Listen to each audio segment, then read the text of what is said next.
Well, Blue Sky has requested interviews with all of the party leaders running in this provincial election. All of the parties, except for the Saskatchewan Party, have agreed to be on Blue Sky and to take questions from listeners. You can find those interviews on our CBC Listen page and on the CBC Saskatchewan YouTube page. Advance voting starts tomorrow, and Election Day is in exactly a week. Today, we have the leader of the NDP, Carla Beck, on our show. We'll also hear from a couple of NDP candidates about what drew them into politics. If you have questions for Ms. Beck, you can call 1-800-716-2221. You can also email bluesky@cbc.ca. Carla Beck is leader of the Saskatchewan NDP. The party has been the official opposition. Carla Beck joins us now in our Regina studio. Welcome to Blue Sky. Thanks, Alicia. It's great to be here with you. I want to know how you would describe this current moment in the campaign. You know, you just held a rally in Saskatoon. People can start voting tomorrow. How much momentum do you feel the NDP has right now? Yeah, there's a lot of excitement out there. We have momentum. There are a lot of people in this province who are looking for change. But I've been using a baseball analogy. We've rounded third now, but we still have a ways to go until we get home. And every vote in this election is going to matter. We are so incredibly close. And Saskatchewan people have the opportunity that they have been telling us they want to vote for change in this election. This week, we're going to really focus on making sure everyone gets out and votes so we can deliver that change. Last week, you had 3 Saskatchewan Party people stand next to you, endorsing you and your party. I'm wondering why you think they're attracted to the NDP. You know, there are a lot of people in this province right now who are being left behind. The number one issues, the concerns that are facing them and their communities are simply not being addressed by Scott Moe and the Sask Party right now. A couple of those former MLAs said the same thing. They felt like they didn't leave the Sask Party left them. People in this province, I think, are pretty practical. They want their leaders, they want their government to be focused on the things that are most important, not focused on rhetoric, but actually delivering results in things like ensuring people have the health care that they need, ensuring that kids get the education that we all want our kids to get, that a government actually understands that people are struggling, that they need some relief when it comes to the cost of living. And then, you know, we see rising rates of crime and mental health and addictions concerns that have really gone unchecked under Scott Moe and the Sask Party. There are a lot of reasons that people are looking for change. What we have put forth is a platform, a plan that we're very proud of, a plan built with the people of this province, and a plan to hit the ground running on day one to deliver that positive change that people so desperately are looking for. I want to ask you about some of the specifics in that plan, but before we do that, I want to get your reaction to something that happened last week. Scott Moe told reporters a gendered change room policy would be his government's first order of business if reelected. What's your reaction to that? Yeah, I think people can see what's going on here. Scott Moe has also heard, I'm sure, from people that people are looking for change. He knows that this election is close, and he's desperate to hold on to power. What we saw him do to choose to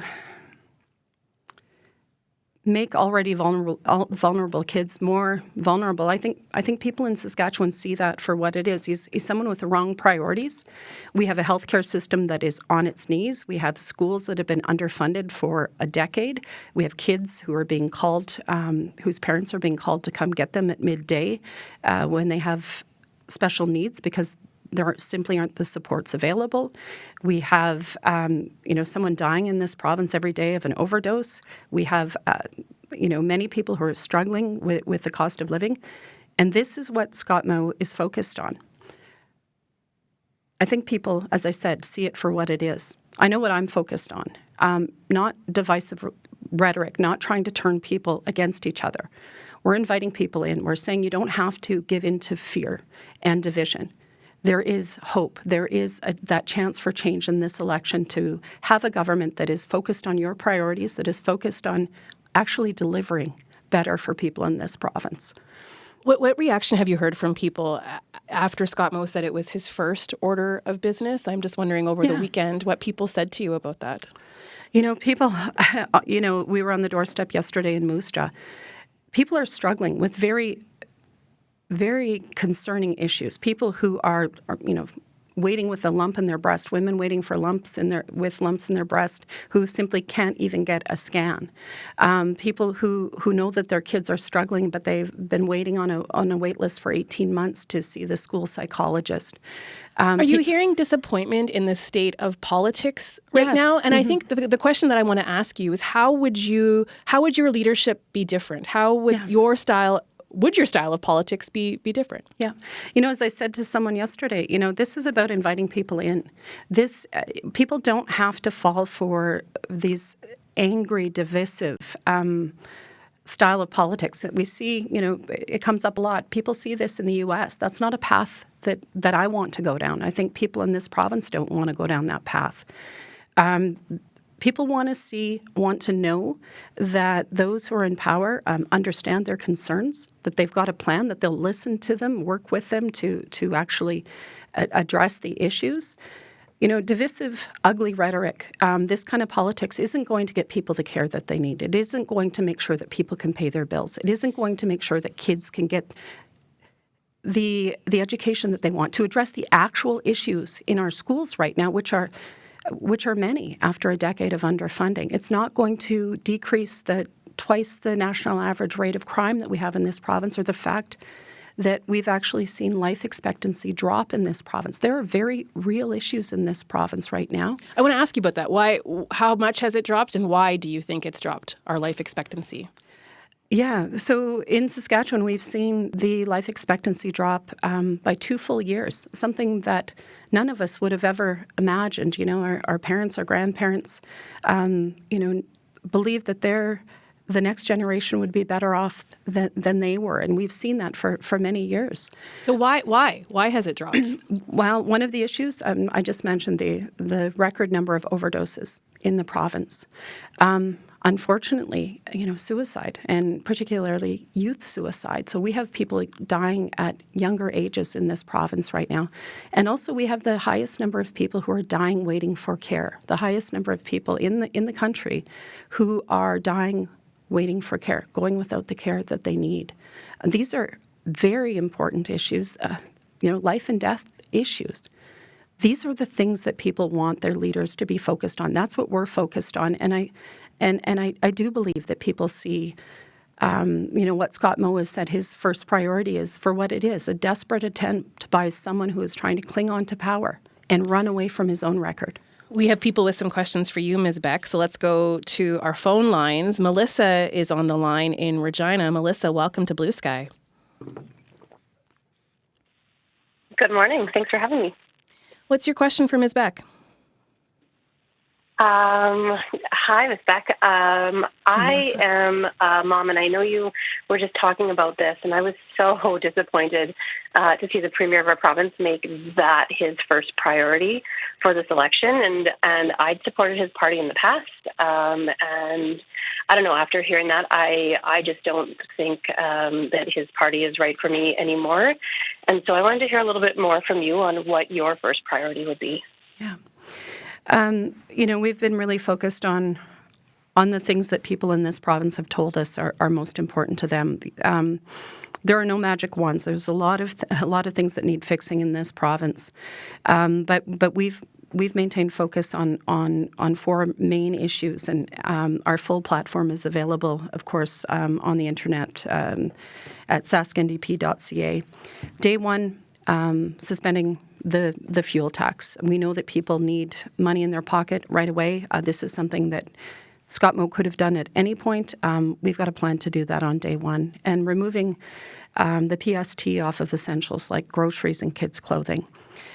We also have to hit the ground running day one, working with those on the front lines to turn around the loss of staff in in our healthcare system, to stabilize, to support those who are still on the front lines, to invite those who've retired early or left the profession to come back, to work with them to ensure that people can get the care that they need in this province.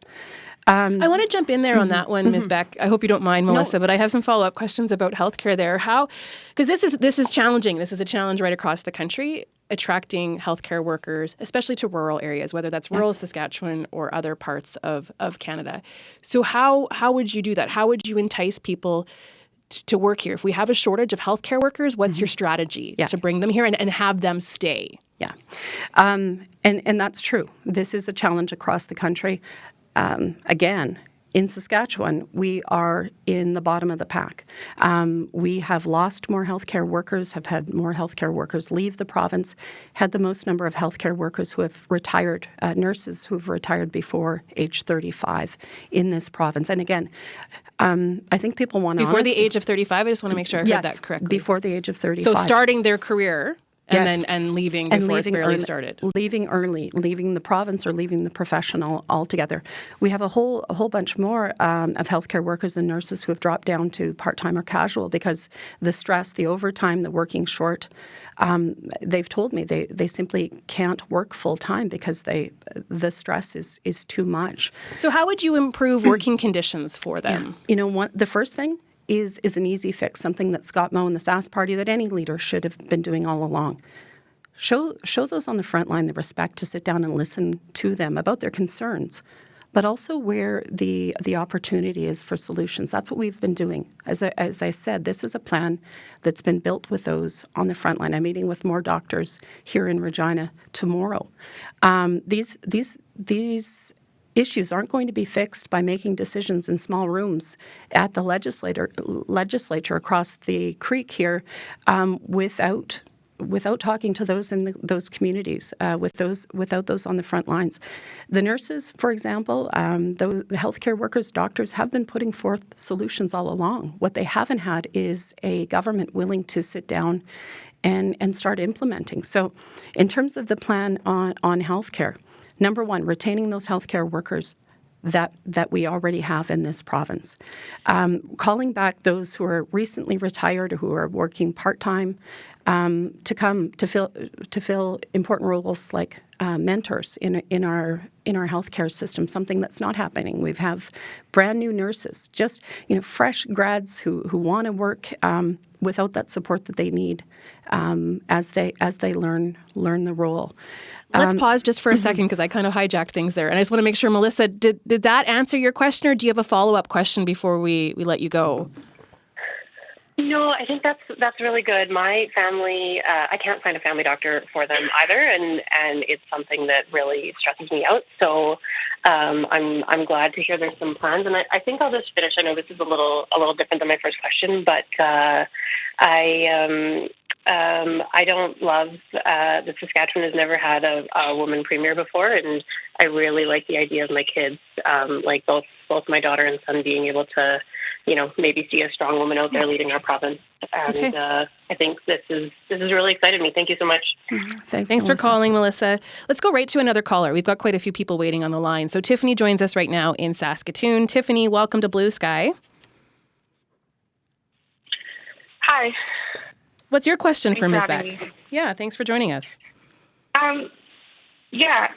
So my kid just started kindergarten this year, and I worry so much about, him being in classrooms with 30 or 40 kids.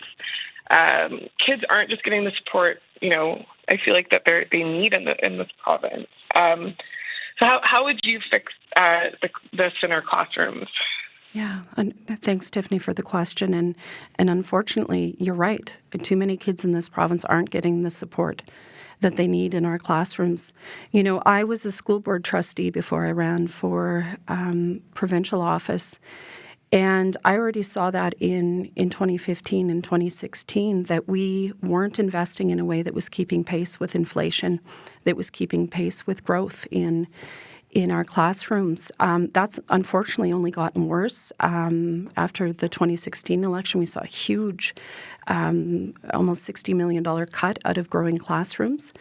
And every year over year for the last decade, school boards have been faced with where to cut next because the funding simply hasn't been there. We've got a plan to invest. And where would that money come from, Ms. Beck? I think that's a question that's on a lot of people's minds. It's one thing to say you'll hire more teachers, build more schools, but where would that money come from? Yeah. Especially if you're promising not to raise taxes.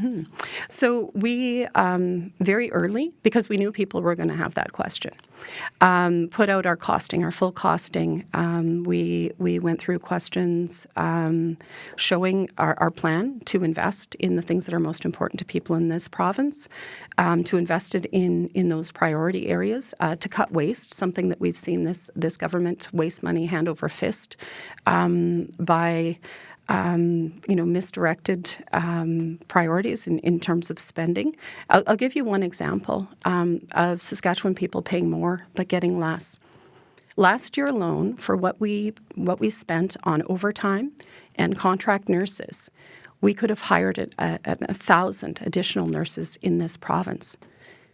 The failure to actually work with those on the front line to direct the dollars that are that we have to get the most benefit for Saskatchewan people, again, has us paying more and getting less.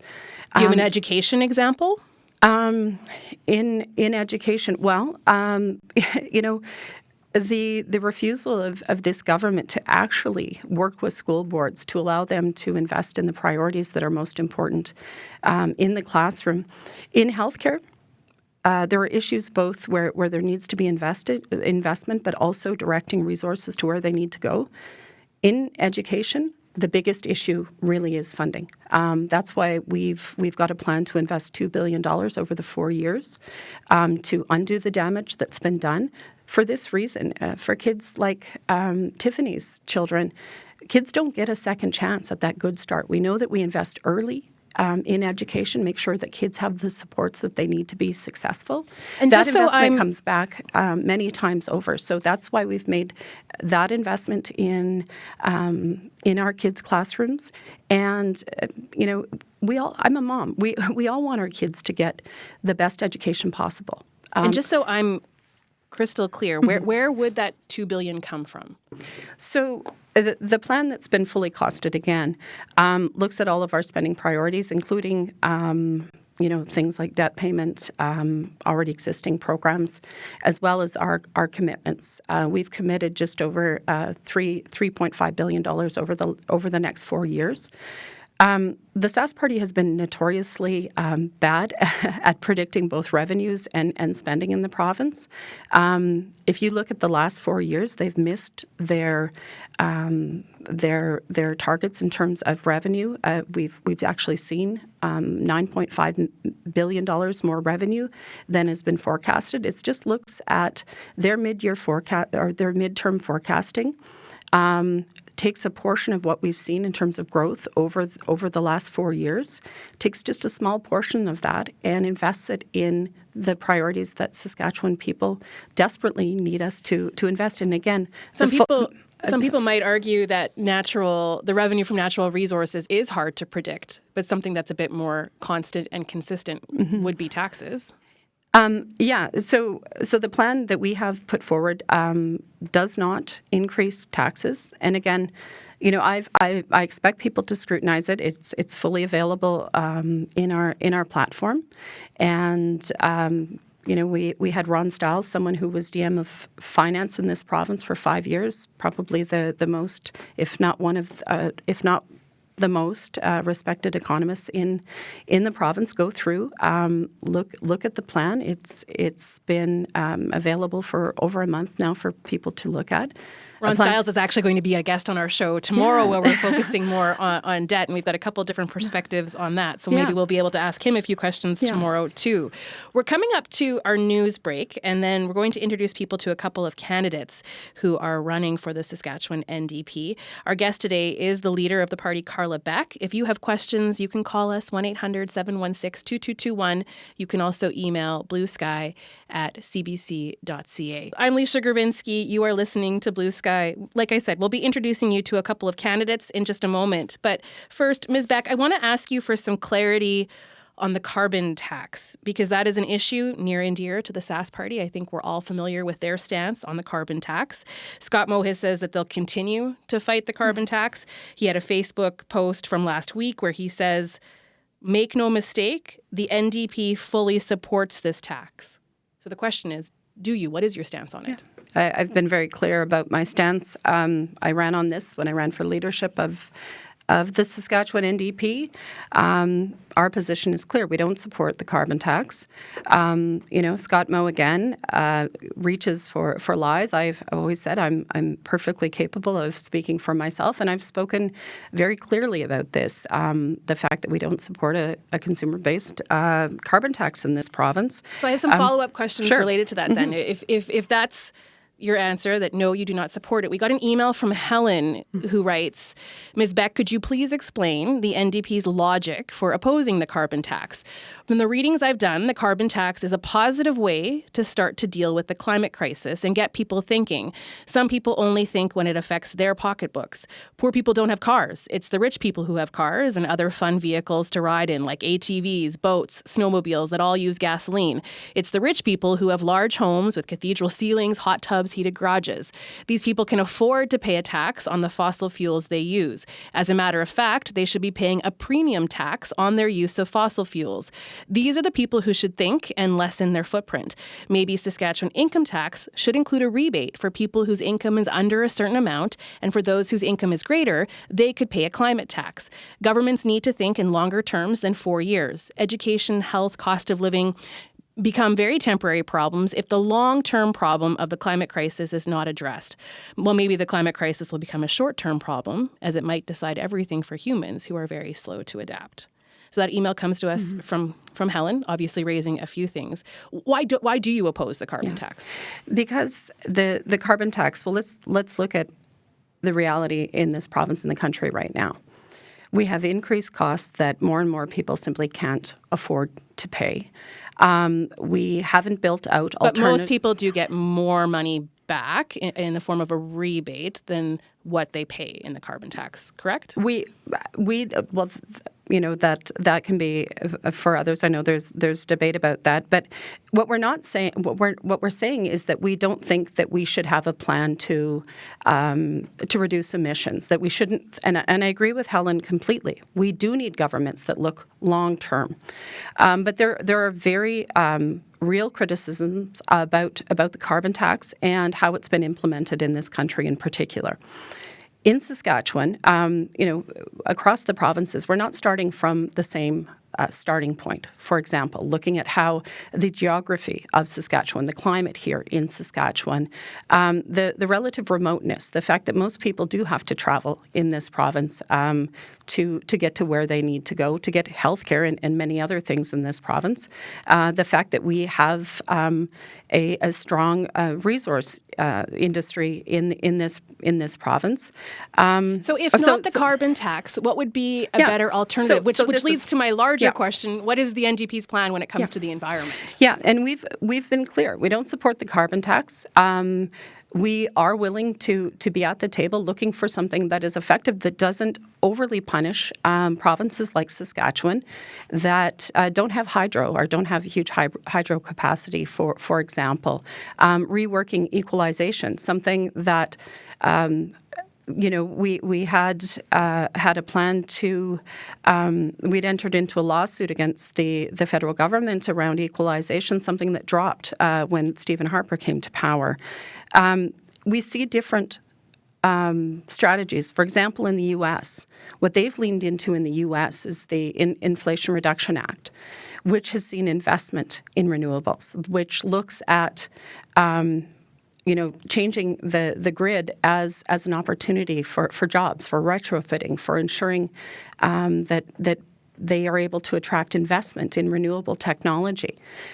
We've never built out a lot of the alternatives. I mean, it only works to add costs to things if there's an alternative. We don't have an alternative to driving in this province. We don't have an alternative What do you mean by that? We don't have an alternative to driving? And I mean, I guess we could could talk about STC, a bus service that did run through the province. But what do you mean that there isn't an alternative to driving in Saskatchewan? We're not downtown Toronto. We're not, we're not downtown Vancouver. I just came from a trip around the north of the province. People have to drive huge distances. They drive big vehicles because there are moose and deer on the road. It's not safe to drive, small cars in the north.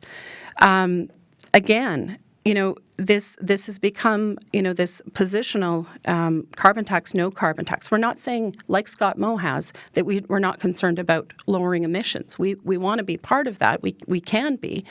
But we're not prepared to do it in a way that's going to punish Saskatchewan, it's going to punish Saskatchewan industries disproportionately. The other thing is we're at a starting point where Scott Moe and the Sask Party not only haven't built out the renewables, looking at for those jobs, the all of the above approach that we favor in terms of building out jobs, they've actually taken us backwards. I think of the solar industry in this province, for example. We're willing to be at the table, but we are not willing to sacrifice the economy in this province and put more costs on people in this province. I think we need a rework. I think other provinces are seeing this as well. Again, we need a strategy that is going to...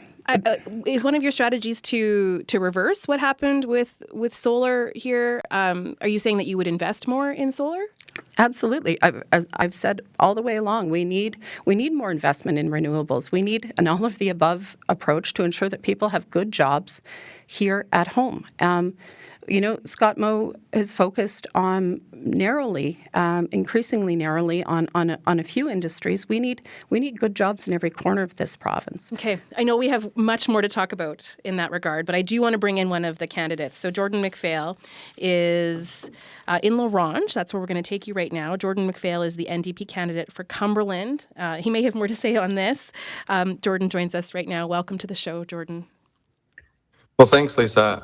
It's great to be here. As the weather reports, it's starting to get a little colder in northern Saskatchewan, which is right on par with what we're expecting here in October. So, great to be on the show here today. Born and raised in the La Ronge area, 30 years old, proud Lac La Ronge Indian Band member, and proud to stand with the Saskatchewan NDP this election.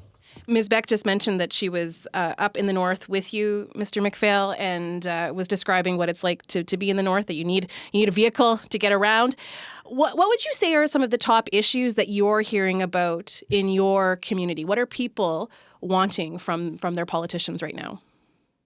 I'm glad you asked that question. For us in the Cumberland constituency, we're the largest geographic constituency in Saskatchewan, and I've traveled the roads. We've had to go up into places like Wollaston Lake, Saskatchewan, take a flight over and to talk with some of the voters.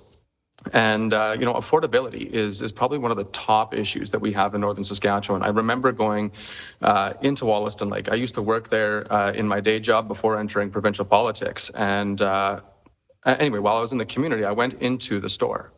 We just had Thanksgiving pass over the course of the election here. And, turkey is a main staple. So I wanted to go and see what a turkey cost in Wollaston Lake, Saskatchewan.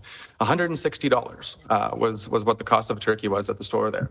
So affordability is a huge issue in northern Saskatchewan. So how would your party bring down the price of some of those items? I mean, if you want to use the turkey example, what mechanisms would you be able to draw on to drop prices? Another great question. I'm glad you asked it. One of the things that we have in northern Saskatchewan is the beauty of the lakes, the rivers, and the natural resources, as we've been talking about here on the show. First Nations, Métis, and inherent treaty right users have been able to use lakes, rivers to provide food to their tables in northern Saskatchewan. So I know that we have a plan, as outlined earlier, that we have the suspension of the gas tax. The boats and the quads and the vehicles that we use to hunt and fish in northern Saskatchewan will directly see a cost reduction in going out and gathering the foods that we're doing through treaty and inherent rights to provide food to the tables in places like Wollaston Lake, Saskatchewan, or Sandy Bay, Saskatchewan. All over northern Saskatchewan, these are things that people are seeing as their kitchen table issues, and so providing a resource to them so that they can provide food to the table, I know is a plan that will work for northern Saskatchewan, and that's why I'm proud to stand with the Saskatchewan NDP. Beyond the affordability issue, what else are you hearing? Are you hearing about healthcare? Are you hearing about education in the same way that we're hearing about it in the cities, or is it different in the north? I would say that we're hearing the same thing with a bit of a multiplication factor higher in the north. Saskatchewan Party has taken healthcare and broken it not only in southern Saskatchewan, but especially in northern Saskatchewan.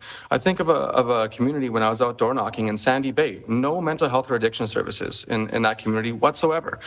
We see service disruptions right here in my hometown in La Ronge. This is not just an urban issue, it's not just a rural issue, and it's not just a northern issue. It's an issue across Saskatchewan. And so, I was talking to some members in Hall Lake during this campaign that were talking about access to an ambulance. If they were to have a heart attack in Hall Lake, a minimum 1 hour until someone arrives on their doorstep to be able to, on the worst day of their life, help them get the health care that they need, when and where they need it, and frankly, the health care that they deserve. What are you hearing on the education front?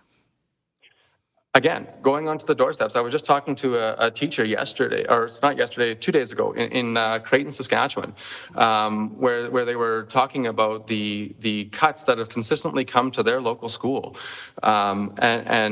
and this is directly due to the Saskatchewan Party making the decisions to cut education, taking us from first to worst in Saskatchewan. And so I know that the plan that we have to grow your own strategy, getting teachers and the service providers into schools, adding $2 billion to the education fund. I know that this will help school divisions, even single school divisions like the one in Creighton, be able to put more dollars back into the service deliveries in those schools. And so, again, I'm very proud of the plan that we have to address education challenges, not only in southern Saskatchewan, but northern Saskatchewan as well. Why are you drawn to politics, and why are you drawn to this party in particular?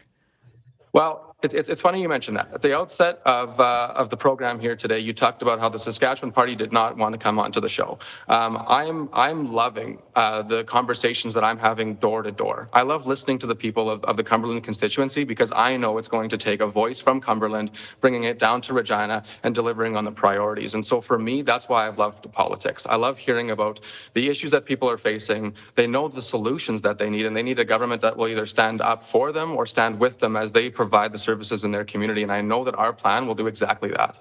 Okay, Jordan McPhail, thank you so much for your time. I really appreciate it. Thank you. Jordan McPhail is the NDP candidate for Cumberland. I want to share a couple of emails and then we'll go back to Ms. Beck. So Donna writes, I farm. I live 13 miles from my community. Fortunately, I only live 30 miles from a larger center. I drive 500 kilometers per week. I spend $40,000 on diesel per year for my machinery. There is no alternative to driving. Robert writes, how can Ms. Beck expect us to think she takes the climate emergency seriously when she wants to reduce fuel prices? Why not lower the price of things that help us out of fossil fuel dependency? So just those two emails, you can see the tension. Ms. Beck, I'll let you respond to those two listeners, and then we'll get to some callers. So Donna pointing out that absolutely there's no alternative to driving from her perspective, and Robert saying, how do you expect us to move beyond our fossil fuel dependency if you're getting rid of the gas tax? Yeah, I'd go back to a comment I believe that Helen stated in her email. We need long-term planning. We need a plan to meaningfully address emissions, to build a long-term strategy in this province, in this country, and one that isn't subject to being upended every 4 years when we have an election.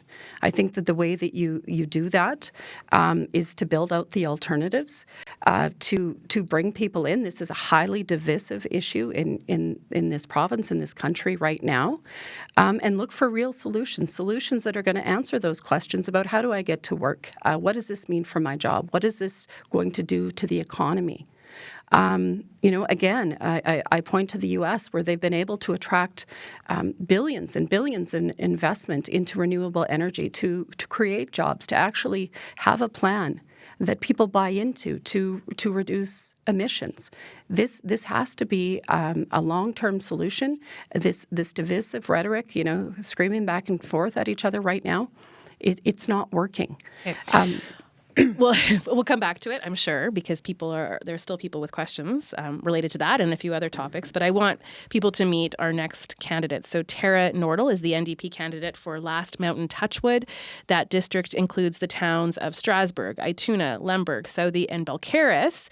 Ms. Nordal, welcome to Blue Sky. Thank you for having me, Lisa. It's a pleasure to be here. I want to jump right into it. What are the issues that you're hearing about right now in your part of the province? Very much a rural constituency. So tell us about the issues top of mind for people. You're right. It is a very rural constituency. We have no communities over 900 residents. And so it's really not much different than what we hear all across Saskatchewan. Healthcare concerns are the number one thing that I hear on the doorstep. It's slightly different in the way that we don't have enough nurse practitioners and primary healthcare providers. I hear from seniors that are, worried about aging in place in the small towns that they've always called home. They're struggling to find home care or access to doctors or lab services. There's been disruptions. And so, for example, at the All Nations Healing Hospital in Fort Capel, they've gone through 39 doctors in the last 15 years. And so the continuum of care and the access to care is definitely front of mind for my constituents. What's your understanding of what's behind that amount of turnover? Why? I think what we're seeing is just a government in Mr. Moe and the Sask Party that's just not listening to frontline workers and to the physicians that are coming into the system. If we look at something like the nurses, they've been saying over and over again that they want a task force to address the concerns. We just see this government not listening to those frontline healthcare workers. And so what we need to do is start listening to the doctors that are coming in. We need to work with those frontline staff. We need to look at our Grow Your Own strategy where we're having local people be educated. And so they're more likely to stay in Saskatchewan and work in their homes, in their home places. I think that starting to listen and appreciate those healthcare workers is definitely the first place to start. And that's what our platform suggests. And then after listening, and I'm curious, I know just even at this stage, I know that you're just campaigning right now, but you've obviously been listening to people. So what would you say the NDP could do differently than what we've seen from the Sask Party? Maybe give one example beyond a task force and beyond listening. Like what would be the difference that people would see if your party were to form government? For sure. That's a really great question and really relevant because it gets to the heart of how do we fix this, right? And so I'll give you an example of a suggestion that I heard from someone who works in around that All Nations Healing Hospital. She was telling us that there's actually not any rental properties in Fort Capel. And so then we find that the doctors are having to travel. They're living in Regina and they, since the distance is so far, it's causing disruption of service. She also imparted on me that the doctors that come into that hospital aren't given a choice as to where they are stationed.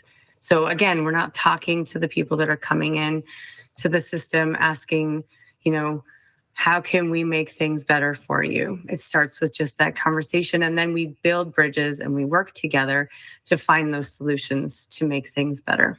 Beyond healthcare, what would be another top priority or what would be something else that people are talking to you about on the doorstep? Making ends meet. The amount of times that I'm on the doorstep and people are saying that they are struggling to get the things that they need to survive. So an example is the other day I'm in a smaller community in my constituency and I'm visiting with a person who is telling me that he has to choose some weeks between putting fuel in his vehicle or buying groceries. And so then he's choosing to go hungry so that he can go to work the next day because he knows that if he doesn't go to work, he's definitely not getting more groceries. And so the part of our platform that's really important for folks like him is that we're looking at making fuel less expensive because out in Last Mountain Touchwood, there is a lot of people who commute to Regina, so they don't have a choice. They have to put gas in their vehicle. So we're going to make fuel less expensive. So then they can also go and take that money, put it into groceries, and groceries will be cheaper because we're going to take some PST off of those important staples for especially families like mine. I have 3 kids, and so we're looking at lunchbox items like granola bars, making those things cheaper so that families can find a little breathing room in their budget. And folks like that fellow that, was choosing to starve or get to work, he's got a little more breathing room. And it's a little heartbreaking that I hear so much of that on the doorstep. I want to ask you one last question before we let you go. Why did you want to get into politics, and why is this the party for you? Thanks for asking that. Being part of this party has been an absolute pleasure. I, like Jordan, enjoy getting out and talking to people. I've always been really involved in my community, and I've always looked for places to fill gaps.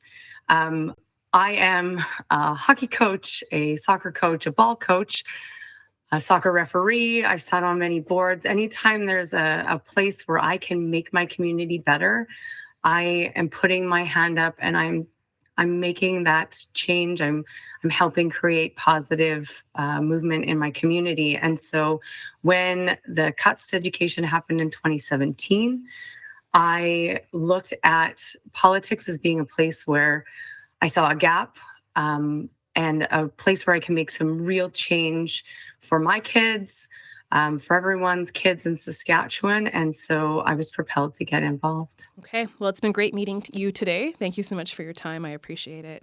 Thanks, Leisha. I really appreciate the opportunity. That is Tara Nordal, the NDP candidate for Last Mountain Touchwood. We also have the leader of the provincial NDP, Carla Beck, with us in our Regina studio. Ms. Beck, I think I'm just going to go right to another caller, if that's okay. Sure, that's James great. joins us right now in Regina. James, welcome to Blue Sky. Thank you so much for having me.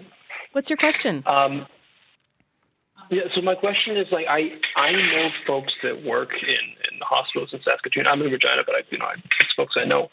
And they're talking about how it's so over capacity in some of those hospitals that, it's dangerous. It's dangerous to do their job in those over capacity emergency rooms. And I even heard that, if we had a mass casualty event, we'd have to ship folks off to Edmonton or something. So my question, I guess, is so what's your plan to ease that pressure? How are you going to make our hospitals safe to work in? Yeah. James, thanks for the question. Yeah. Go ahead, Ms. Beck. Again, the first step in healthcare has to be retaining and drawing people back in, training up more healthcare workers to stay in Saskatchewan, and ensuring that we're not seeing like we did last year, 4,000 healthcare workers leave the province. So staffing up, retaining staff, drawing staff back in has to be step number one. And you're right, James. I think it was over 350% capacity. If you can imagine, triaging patients who needed heart monitors because there weren't enough. People having the worst news of their lives delivered without privacy because there's nowhere else. Once we staff up, we also in Saskatoon, where they're seeing these kind of pressures, start to implement our plan to have City Hospital open 24/7. Saskatoon is growing quickly. They need these emergency rooms available. Another part of the plan is to modernize the Ambulance Act and ensure that we don't have paramedics who need to be back out on the road attending to more issues caught in endless and offload delays for hours. Again, these have been solutions working with those nurses, working with those docs, those paramedics, those healthcare workers in these facilities about where we need to invest first, what needs to happen first, so that we can start to turn around a system that is frankly not safe too often in our province right now. Okay. We'll move to another caller because we want to try to fit in as many as we can. Paul Emile in White Fox joins us right now. Welcome to the show, Paul Emile. Hi. Quickly, the Sask Party slapped a lot of taxes on us in the last 10 years, some of them, luxury things like restaurants and concert tickets, whatever. But the one that was, I thought, the dirtiest tax that was the most maddening and costly to a lot of people was putting the PST on insurance premiums. Mm-hmm. Would you be looking at that when you come into power and reversing that? Yeah, so thank you for the call, Paul Emile. We've outlined our plan again, and you want to say yes, frankly, to to a lot of things. There were 31 instances where the Sask Party added fees and taxes in 1 year when they expanded the PST. The current plan does not have us removing the PST on insurance. There are a lot of priorities, as I've said. Right now, we've committed to suspending the fuel tax, to taking the PST off of necessities like kids' clothing, groceries, and doing that by Christmas, investing in healthcare, investing in our kids' education. But, I think people in this province are pretty practical. They want people to tell it to them straight. I'd love to be able to say that we could do that right away. But our plan for the first 4 years doesn't have that. Now, when we get in and we looked where, we've identified $58 million of waste that we can see right off the top that the Sask Party is engaging in right now in this province. As we direct and stabilize these services, we'd be looking for other ways to offer relief and I'll stop you. Reverse those expansions. I'm sorry for interrupting. I just want to get one more caller in, Ms. Beck. So Jacob in Saskatoon. Jacob, I know you've got a number of things, but I'm going to get you to pick just one question for Ms. Beck, okay? Just one. What to do to stop the brain drain and keep the young people in Saskatchewan? And how will you have a renewable energy policy facilitating that? Mm-hmm. Yeah, we continue to see out-migration in this province, and one of the groups that we're losing the most are those under 25. We need those young people to remain or return to the province to start their careers, start their families in communities across this province. Making sure that there are jobs available in traditional sectors for sure, but also emerging sectors, creative sectors in this province where we've seen a drop over the last number of years under the Sask Party. Ensuring that we have communities that where there are jobs, where there are entertainment options for people, where we've got a vibrant university sector that we're investing in those things that young people tell us are most important to them. That they have, there is. There's a lot of benefit to living in this beautiful province. I've got three kids of my own that I hope start their lives here in this province. Okay. We need to ensure that we're retaining more of them. Really great to have you today for this conversation. I'm sorry that we have to end there, but it's been a pleasure, Ms. Beck. Thank you. Thank you, Leisha. It's been great. Love to answer the questions and love hearing from the people of Saskatchewan. That is Carla Beck. She's the leader of the Saskatchewan NDP. I'm Leisha Grabinski. This is Blue Sky. Tomorrow we're talking about debt. Saskatchewan's debt has more than tripled in the last decade, and there are some expensive promises on the campaign trail. So we'll try to make sense of it all. Join that conversation between 12 and 1 right here on CBC Radio 1. Have a great afternoon.